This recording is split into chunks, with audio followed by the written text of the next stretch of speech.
Hello friends, welcome back to Harsh Harshini channel.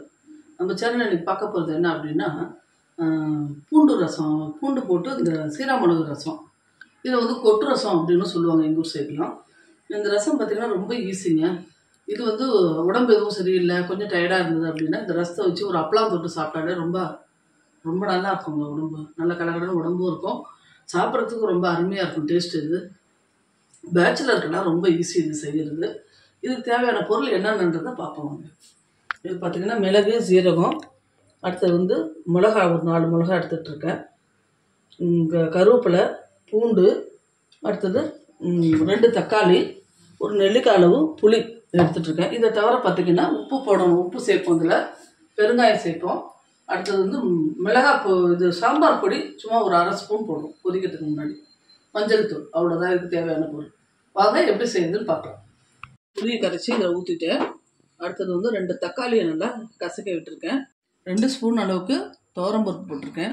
உப்பு தேவையான அளவு அதோட உப்பு போட்டிருக்கேன். பெருங்காயம் போட்டிருக்கேன். இது வந்து ஒரு கொதி வரட்டும். அதுக்குள்ளே நம்ம வந்து மிக்சியில் அந்த பூண்டு, மிளகு, ஜீரகம், மிளகா, 2 துவரம்பருப்பு இது எல்லாத்தையும் அரைச்சிக்கலாம். நம்ம வந்து அந்த புளி நல்லா திளைக்கிறது. இதில் வந்து பார்த்திங்கன்னா மிளகு, ஜீரகம், துவரம்பருப்பு, அடுத்தது வந்து மிளகா, பூண்டு தேவைன்னா வச்சுங்க, இல்லைன்னா ஸ்கிப் பண்ணிக்கலாம். பூண்டு இது எல்லாத்தையும் வந்து அரைச்சி எடுத்துட்டாச்சு. அந்த அரைச்ச விழுத இதில் போடணும். இது எல்லா விழுதையும் இதில் கொட்டியாச்சு. கொட்டினதுக்கப்புறம் இது ஒரு 5 நிமிஷம் கொதிக்கணுங்க. ஒரு 5 நிமிஷம் கொதிச்சதுக்கப்புறம் இதில் வந்து தண்ணி வேணும், ரசம் எவ்வளோ வேணுமோ அவ்வளோ தண்ணி நம்ம அதில் விளாவிடணும். விளாவினதுக்கப்புறம் அதை கொதிக்க விடக்கூடாது. ஒரு 5 நிமிஷத்தில் நுரைச்சி வந்துடும். நுரைச்சி வந்தோடனே ஆஃப் பண்ணிட்டு கடுகு, இதுவும் கருவேப்பிலையும் தாளித்து கொட்ட வேண்டியது தான். இருங்க காமிக்கிறேன். இது கொதிக்கிறதுக்குள்ளே நம்ம வந்து ஹாஸ்பிட்டல்லேருந்து தாங்க வந்தோம். ராத்திரி 8 மணிக்கு மேலே தான் ராத்திரி வந்தோம். ஆப்ரேஷன் கிருத்திகாவுக்கு பார்த்திங்கன்னா 1 மணிக்கு மத்தியானம் முடிஞ்சுது. 8 மணிக்கு வந்தோடனே அந்த துணியெல்லாம் அப்படி அப்படியே இருக்குது. அதனால் அதை வந்து மிஷினில் வந்து லோட் பண்ணிவிட்டு திரும்ப நான் வந்து இந்த ரசத்தை எப்படி முடிக்கிறது பார்த்தோம். எங்கள் ஹாஸ்பிட்டலுக்கு வந்து கரெக்டாக காலையில் கிளம்பி போயிட்டாங்க எல்லோரும்.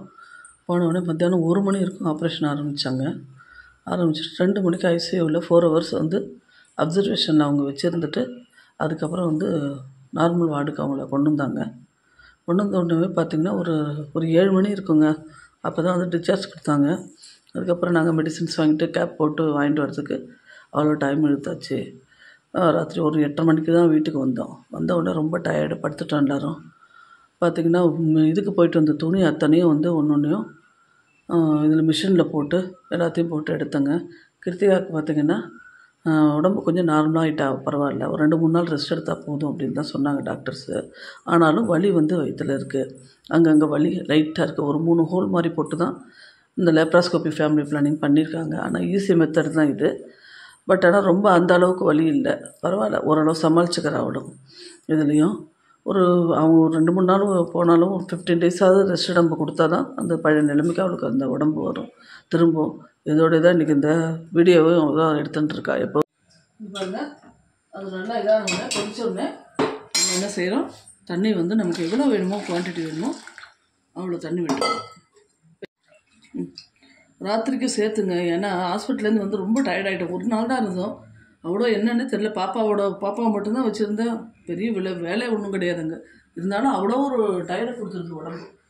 அதனால் நைட்டுக்கு சேர்த்து ரசமே வச்சிடலாம், வேணா தொட்டுக்கிறதா சுண்டல் சாயங்காலம் ஈவினிங் பண்ணுற ஸ்நாக்ஸ் இருக்கும், அதை வச்சுக்கலாம் அப்படின்னு நினச்சிட்டு இது வந்து ஃபுல்லாக நிறைய விளைய வச்சுட்டா ரசத்தை.